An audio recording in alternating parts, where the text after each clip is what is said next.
Good morning, everyone. We will now go on to our next lesson for literature in English, the last poem, Nine Gold Medals by David Roth.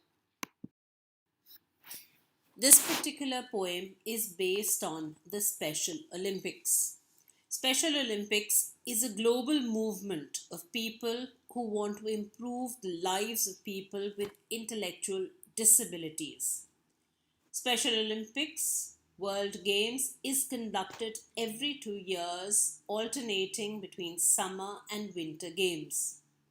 It offers children and adults with intellectual disabilities year round training and competition in 30 Olympic type summer and winter sports.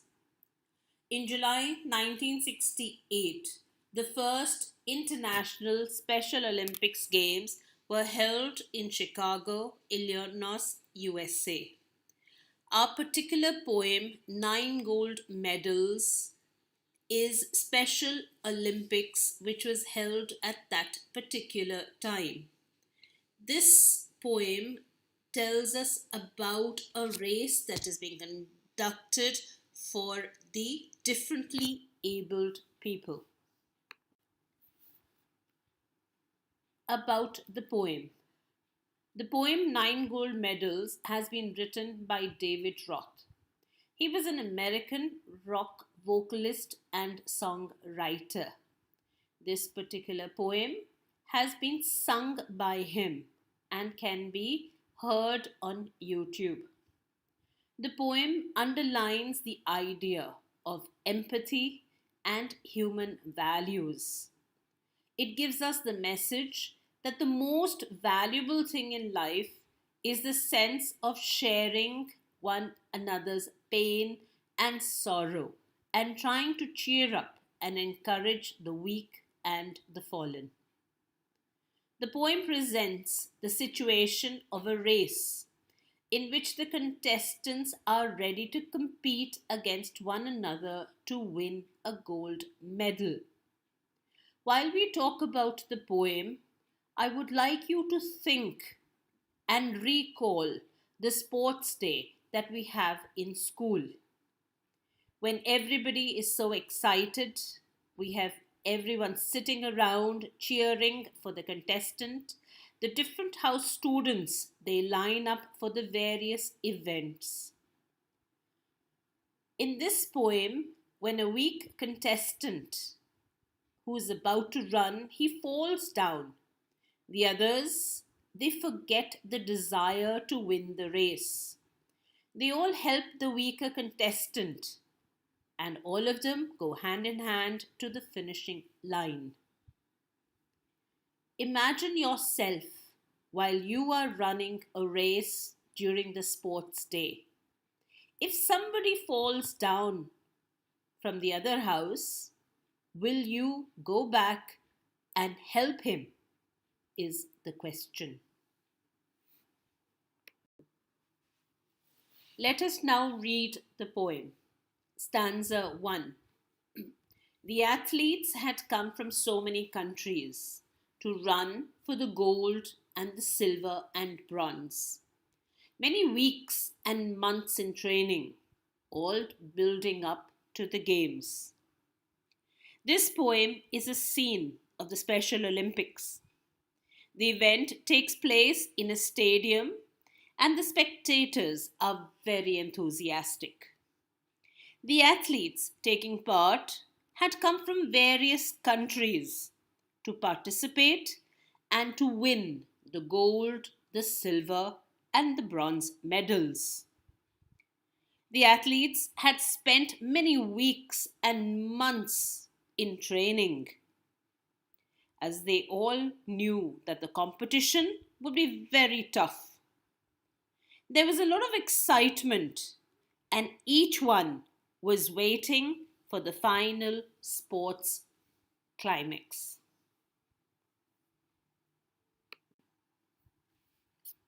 All round the field, spectators were gathered, cheering on all the young women and men.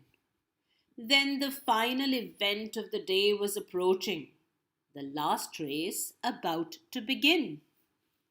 In this scene, the poet presents a lively stadium.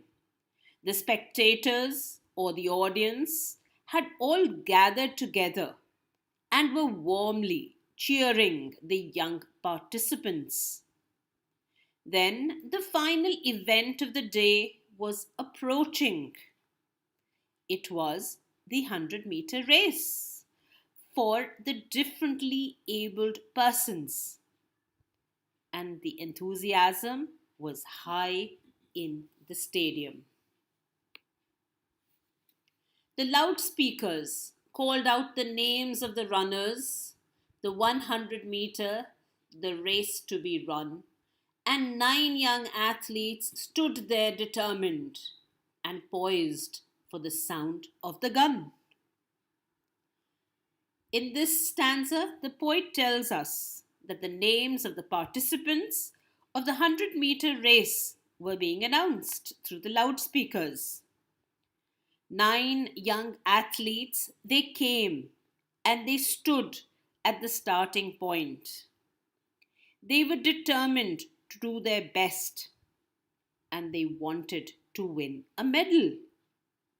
They stood poised, they stood calm and composed with determination in their eyes, waiting for the signal to start. They waited for the sound of the gun. The signal was given, the pistol exploded, and so did the runners on hearing the sound. But the youngest among them stumbled and staggered, and he fell on his knees to the ground. In this stanza, the poet tells us that all eyes are now at the starter's signal, and the athletes are ready to run. The official starter of the race gave the signal by firing the pistol. At the sound of the gunshot, all the 9 athletes, they began to run and the race began. But unfortunately, as they began to run, the youngest athlete among all of them, he stumbled. He hit his foot against something and he staggered, meaning he lost his balance and he fell on his knees in the track. He gave out a cry of frustration and anguish. His dreams and his efforts dashed in the dirt. But as sure as I'm standing here telling the story, now it's a strange one, but here's what occurred. In this stanza, the poet tells us that as the youngest athlete fell down, all eyes focused on him. The young athlete, he gave out a cry, a scream of frustration, a feeling of disappointment due to the failure of his plan. He cried out in anguish, in pain and disappointment because all his dreams, his efforts to win that medal, they were dashed in the dirt. They were all destroyed. His dreams, his hopes, his efforts, everything was now destroyed as he fell on the ground. The poet says it was an unfortunate thing that happened, but as he was narrating the story, a strange thing occurred. A strange incident took place. Children, I hope you have understood the poem so far. We have done the first 5 stanzas and we will continue with the rest in the next video. Till then, I have given you an assignment. Please read the extract given below and answer the questions that follow. These questions are to be done in your literature notebooks or on sheets to be attached in a file. Till then, take care. Thank you.